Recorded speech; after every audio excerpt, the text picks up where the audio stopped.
Spring, 1915, St. Petersburg. Here is an artist who will say to you that all of the art you have ever seen was not only fake, but actually a kind of torture. He believed that paintings are real living forms, and that the actual world we live in is itself a kind of illusion, masking a higher dimension of reality. His name was Kazimir Malevich.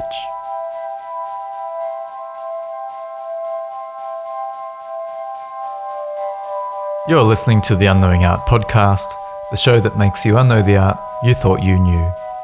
My passion is art theory and philosophy, and this is my way of sharing it with you. If you like the show, give it a thumbs up.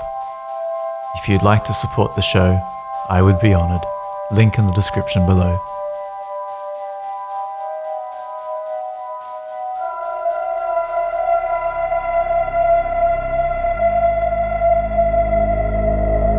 Malevich was reworking some stage set design for a theatre production called Victory Over the Sun that he and his friends had performed 2 years earlier. The actors in the play were made to wear chunky, colourful and geometric costumes and performed in front of an enormous painting. Malevich had designed the costumes and painting to be cubic and fragmented, inspired by the French Cubists and the Italian Futurists. Malevich thought that these two new art movements were important. However, he believed they were not taking themselves seriously. Malevich knew that if you followed their claims to their logical ends, you would arrive somewhere completely different to the works they made. During the performance, what stood out to Malevich was a spotlight that would occasionally move across the stage, highlighting parts of the costumes and parts of the objects, as if they were flat, free-floating shapes.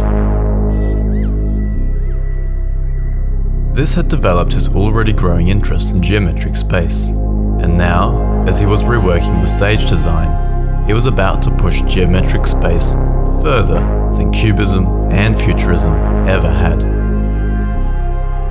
Malevich was about to paint the very first of his black squares.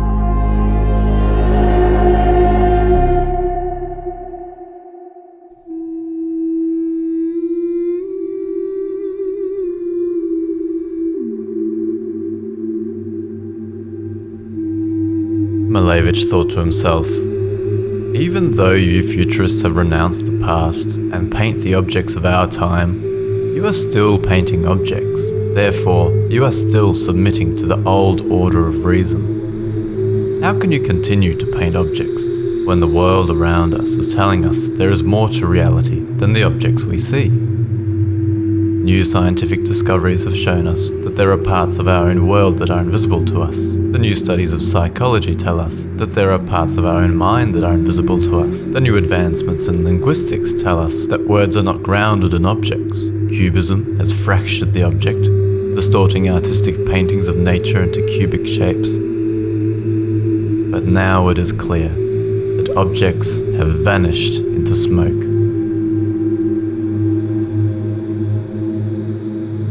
Malevich thought to continue to paint objects from nature was a kind of torture.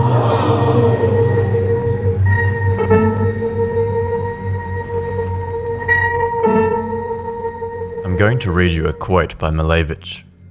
Listen to the torture in the words he uses.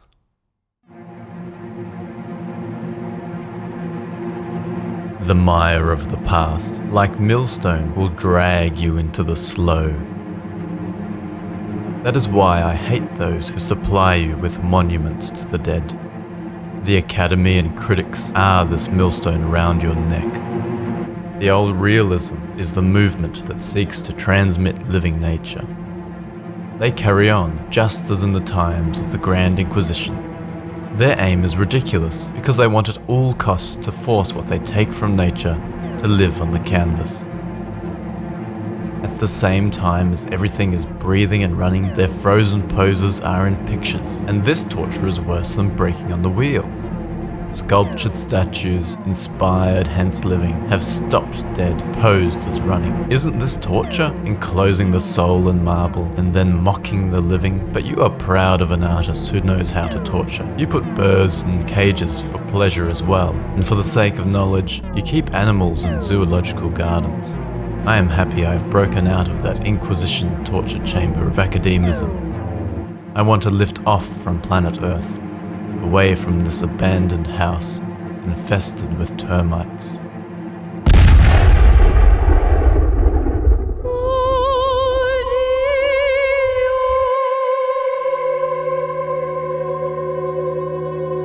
Malevich was frustrated at the thought that his paintings will always fall short of the deeper reality that lurks behind the surface of objects. Frustrated that his painting will become the same superficial facade as everything else.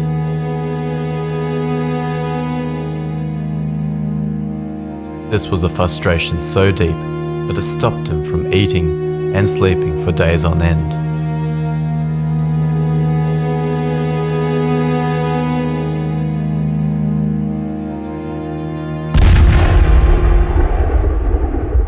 Malevich cried out. If all artists were to see the crossroads of these heavenly paths, if they were to comprehend these monstrous runways and intersections of our bodies with the clouds and the heavens, then they would not paint chrysanthemums. The art of naturalism is the savage's idea, the aspiration to transmit what is seen, but not to create new form. In repeating or tracing the forms of nature, we have nurtured our consciousness with a false conception of art. Art is the ability to replicate what we see onto a canvas was considered creation. If you put the same glass down 20 times, that's also creation. And in fact, whether an artist is a genius or not is determined by the number of cows he paints. Malevich was obviously angry. Representing nature was so embedded in the cultural thought about painting during this time that it would take a huge amount of mental gymnastics to even think about the possibility of painting without reproducing the forms of nature. Malevich could all but wonder, what was there left for painting? If you removed all imagery that might resemble things in the world, then the entire painting will be formless. There would be zero form and lots of colour floating around, as if the thin surface of a balloon had burst, leaving a gaseous field of colour floating around where form once was.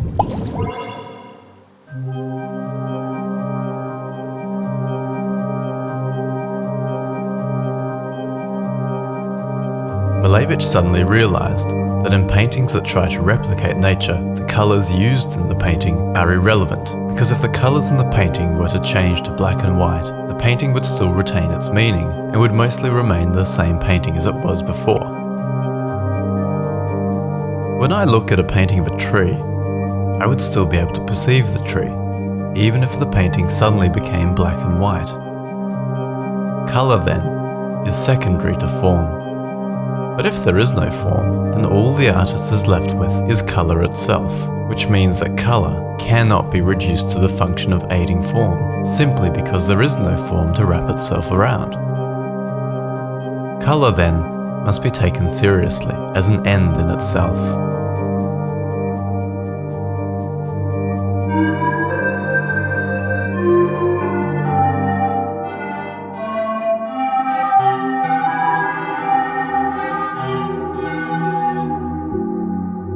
In paintings devoid of form, meaning and significance exists in the specific colours used, because if colours were to change, it would become an entirely new painting. Malevich calls this the 0 point of form. Only in the 0 point of form do we see the liberation of colour. In the liberation of colour, we come closer to pure painterly plasticity, because painting is no longer representative, but becomes creative, because meaning exists in the painting itself. Painting now has the power to create new form. The the supremacy of color over form is a right for the artist, who in Malevich's eyes, just like the Russian occultist Ouspensky, must be a clairvoyant in the desert of sensation.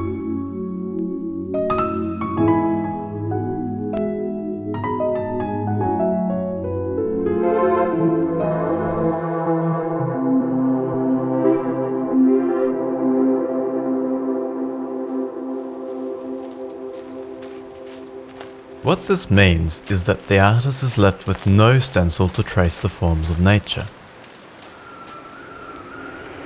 Instead, they must wander through this desert, blind, using their feelings, emotions, and subtle sensations to guide them, as they create new forms against the backdrop of a limitless void.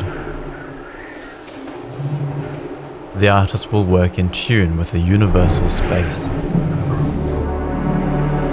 The artist will become a scientist who works to uncover the inner workings of the cosmos, not by holding up a mirror and repeating the forms of nature, but by witnessing the creative nodes of the cosmos and stirring them together so as to create new living forms.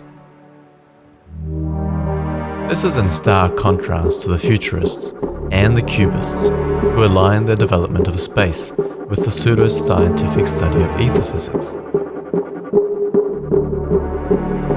To quote Malevich, futurism and cubism worked almost exclusively on developing space, but its form being tied to objectness did not permit even imagining the presence of a universal space. Its space was bounded by the space that divided each thing from other things on Earth. But a plane of painterly colour hung on a sheet of white canvas gives a strong sensation of space directly to our consciousness. It transports me to a fathomless void where one can sense around oneself the creative nodes of the universe.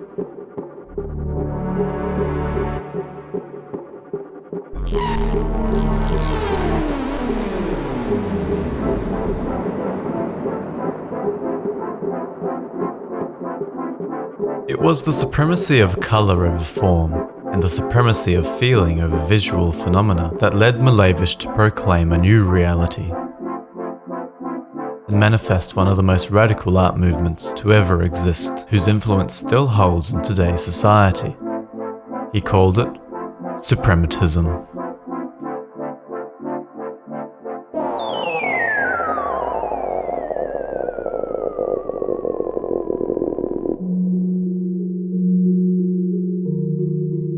Malevich considered Suprematism as a discovery rather than a creation.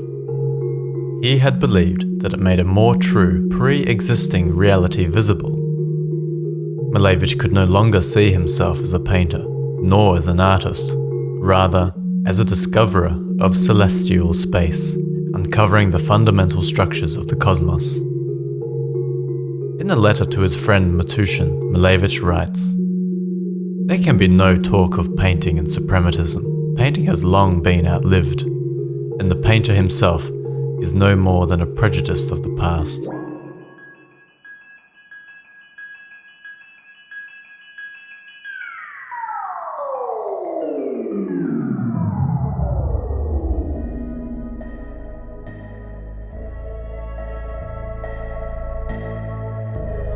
Malevich's rejection of artistic connotations in favour of a more scientific approach can be seen in the titles of many of his paintings and sketches.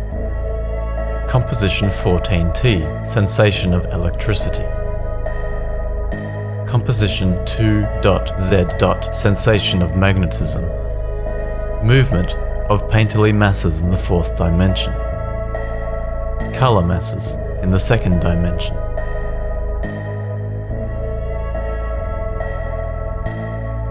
Suprematism is futurism and cubism taken to their logical ends.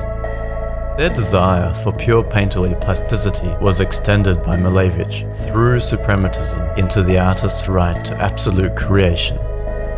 Suprematism's doctrine dictates that forms must be given life and the right to individual existence. It is a deeply spiritual and poetic sentiment. I'm going to read you a quote by Malevich. Listen to the Romanticism and the influence from Eastern philosophies.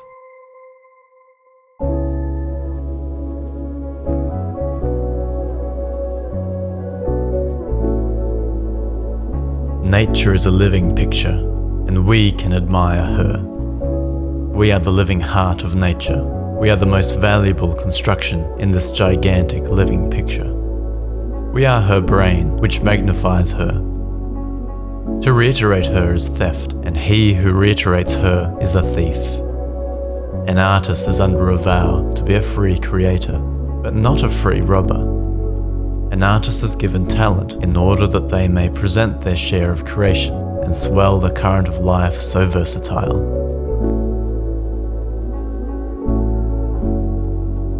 Painting is paint and colour. It lies within our organism. Its outbursts are great and demanding. My nervous system is coloured by them. My brain burns with their colour. Now it is essential to shape the body and lend it a living form in real life. And this will happen when forms emerge from painterly masses. Such forms will not be repetitions of living things in life, but will themselves be the living thing. Painted surface is a real living form.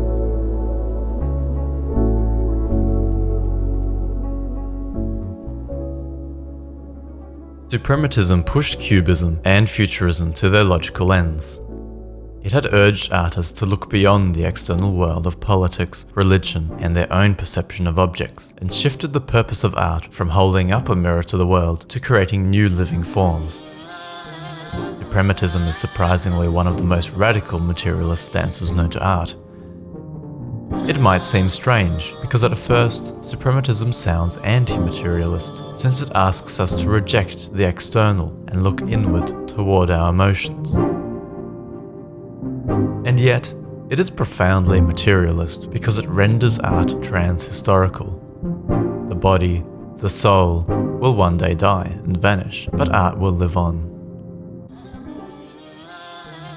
Malevich was often critiqued that his work was politically disinterested and obsessed with a narrow view of its own aesthetic, and that it was a negation of love, life, and nature. Malevich would respond, saying that art doesn't need us, and it never did.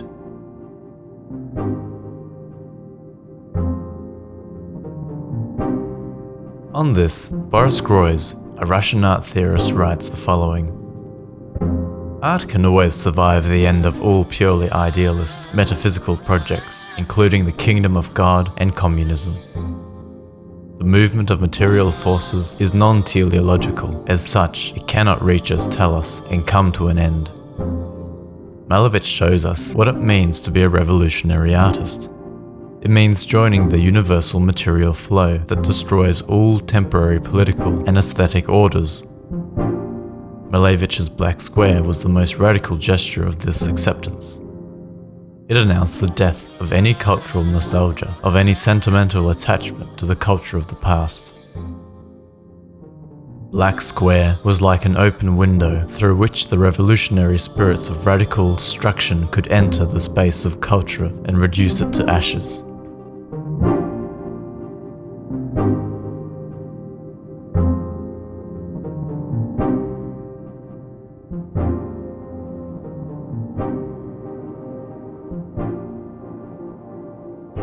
It is difficult to say how many lives were lost in the bloodless revolution. Only 2 years later, after painting his most famous painting, the Black Square, the October Revolution began, and Malevich's Black Square played a revolutionary role as a decisive full stop in Russian history. Solitary, helpless, and dismayed, the individual Russian was looking for direction. And when the news of the disasters at the front reached Petrograd, crowds poured into the streets, calling for peace, bread, and freedom, and for the overthrow of the provisional government. Looking onto the square, I saw an endless multitude packing the entire space as far as the eye could reach. A mass of placards and banners with the Bolshevik slogans rose above the crowd. Suddenly, a shot rang out. Whence had it come from? By whom and against whom had it been fired? Nobody seemed to know. But it was immediately followed by other shots, which soon increased to a wild fusillade, dominated by the sinister rattle of the machine guns. The bullets whizzed through the wildly fleeing crowd. The army stood by the provisional government. On November the 7th, in a superb stroke of political bluff, Trotsky simply proclaimed that the provisional government had fallen and that all power belonged to the Soviet. 20,000 Red Guards appeared on the streets. During the next few days, Trotsky's statement became an accomplished fact.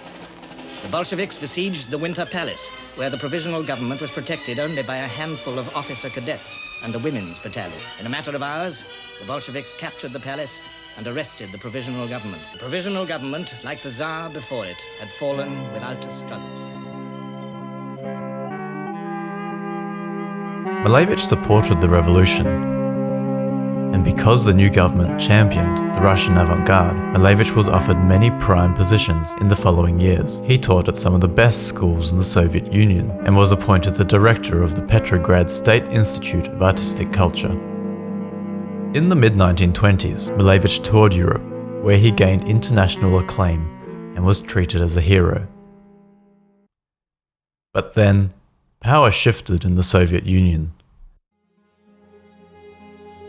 Joseph Stalin was appointed as General Secretary of the Communist Party when Lenin died. Stalin shifted the goalposts of the Soviet Union and rained down terror on its population. Avant-garde art was persecuted, and the propagandistic art form called Socialist Realism was made to be the only style of art allowed in the Soviet Union. When Malevich returned to Russia, he was arrested and interrogated by the KGB. He was stripped of his positions and was told he could no longer exhibit his works and must only paint socialist realism. Wisely, Malevich decided to leave the remainder of his paintings in Europe, where his theories and paintings were celebrated.